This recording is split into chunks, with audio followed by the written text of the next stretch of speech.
So in chapter 26, we're going to talk about hypertension. Hypertension is often caused by sympathetic nervous system stimulation. It controls blood pressure. So in hypertension, there's increased sympathetic activation. So often how we block that is we will directly block that activation. The adrenergic neurotransmitters norepinephrine and epinephrine stimulate alpha-1 and beta-1 receptors to cause vasoconstriction and increased cardiac output.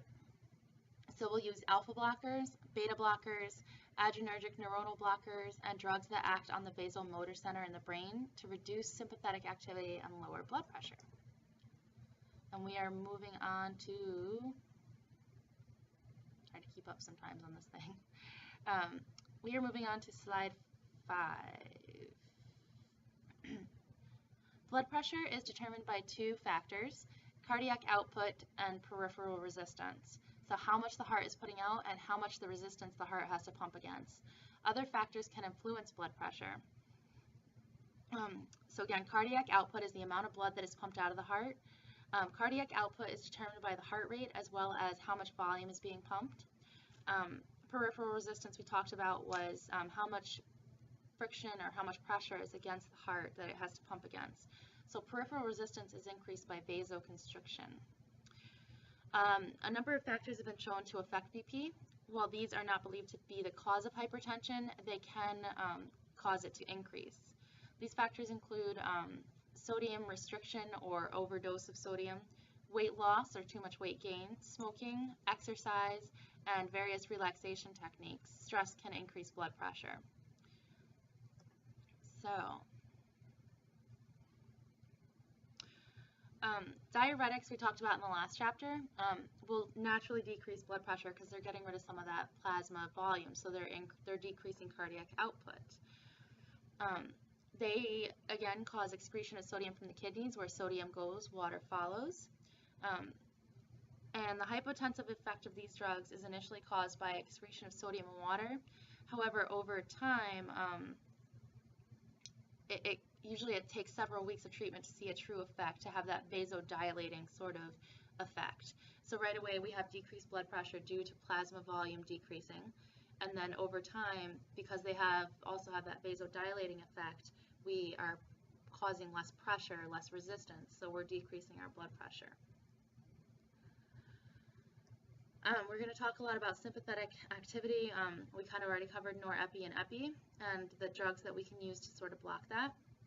So centrally acting sympatholytic drugs, and what we mean by centrally acting is right on the brain, acts directly on the central nervous system to decrease blood pressure, and we're going to talk about clonidine here.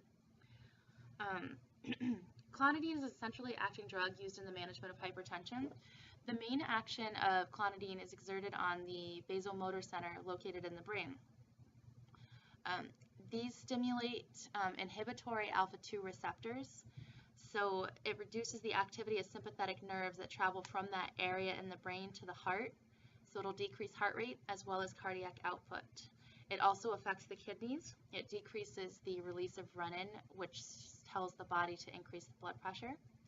So if we decrease renin, we are decreasing blood pressure. It also acts from the brain, acts on the blood vessels, causing vasodilation, which results in reduced blood pressure.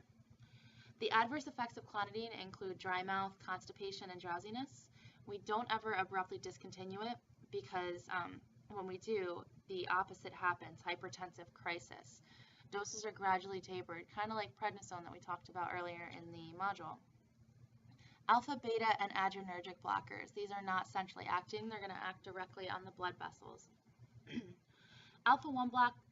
The alpha-1 blockers are doxazosin, prazosin, and terazosin, and they selectively block alpha-1 receptors on vascular smooth muscle. This causes vasodilation and thus decreased resistance. It leads to lowered blood pressure. Beta blockers block receptors on the heart. They have two actions. They block beta-1 receptors on the heart, and they lower blood pressure by decreasing cardiac output, especially when there's increased sympathetic activity. Second, they also block the release of renin. So anytime we block the release of renin, we block the renin-angiotensin-aldosterone system, and thus we decrease blood pressure. Adrenergic neuronal blockers, guanethidine and guanidrone, not really used too often as much as alpha or beta blockers. These drugs prevent the release of norepinephrine and they deplete the amount of stored norepinephrine so that we can't have sympathetic stimulation.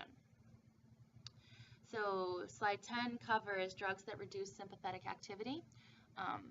Moving on to vasodilators, which we've also talked about in management of heart or chest pain. They act directly on vascular smooth muscles to cause relaxation, resulting in vasodilation and thus decreased peripheral resistance. They're often used in combination with diuretics and beta blockers. Calcium channel blockers also produce arteriolar vasodilation, so those will often be used too in hypertension. So our vasodilators that we talked about before, hydralazine was a common name. Main adverse effects: nauseousness, headache, hypotension, and reflex tachycardia. Minoxidil is a more potent vasodilator, but it's used for patients who have not responded to other drug therapy, usually triple combination. We'll move on to minoxidil. The reason we don't use it as much is because it has a number of serious adverse effects, including ischemia of the heart as well as pericardial effusion. So calcium channel blockers, again, we talked about their use in lowering peripheral resistance by vasodilation, and they are used in hypertension in patients with coronary artery disease, as well as, if we talked about Prinzmetal's, angina again. So they have a couple different uses as well. Slide 12 covers the different vasodilators that are out on the market. Slide 13 moves on to drugs that reduce angiotensin activity, or renin inhibitors, ACE inhibitors, and ARBs. And this is messing with that RAAS system, renin angiotensin activation system. And that, whenever we hear RAAS, or that long drawn out word, when we increase that system or we turn it on, we're increasing blood pressure. If we can inhibit it, we have decreased blood pressure. So renin inhibitors inhibit enzymatic activity of renin. And this is a newer class of drugs. Aliskerin was the first drug approved in this class. So it decreases the conversion of angiotensinogen to angiotensin 1 and reduces the formation of angiotensin 2. ACE inhibitors inhibit the formation of angiotensin 2 and decrease the release of aldosterone and antidiuretic hormone. This action lowers blood pressure by causing a balanced vasodilation in both the arteries and veins. Angiotensin receptor blockers act at a slightly different location, but sort of have the same exact effect. They're all messing with that renin angiotensin system.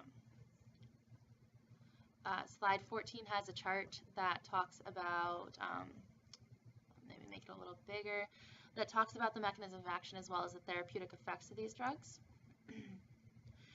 Hypertensive crisis treatment, and that's when somebody's blood pressure is ridiculously high and we need to bring it down quickly and safely. It can cause vascular inflammation as well as necrosis or death of blood vessels, so that's why we want to bring it down so quickly. Diazoxide and sodium nitroprusside are the drugs that we use here. Diazoxide is similar to thiazide diuretics, however, it's very potent. It's a very potent vasodilator without diuretic activity. Its effects usually last for 6 to 12 hours, and it can cause fluid retention, tachycardia, and hyperglycemia. Sodium nitroprusside is a potent vasodilating agent used in hypertensive emergencies, and it is sensitive to light, and this is one of those things that we talked about we don't let people handle because it can cause that severe hypotension. So it's sensitive to light, so we usually protect it with foil and baggies, and the duration of action is pretty short on this one, a lot shorter than the diazoxide. Patient education and monitoring. Some patients, half the patients who are walking around with hypertension don't even realize they have it. They're not diagnosed, they feel fine, and they just don't necessarily go see their doctor. Hypertension is a chronic disease requiring lifelong treatment and medical supervision. And patients should understand that if they have hypertension, they're putting themselves at risk for things such as congestive heart failure, heart attacks, and a lot of other problems down the road, which is why we encourage patients to get checked out. On our last slide, preferred therapy.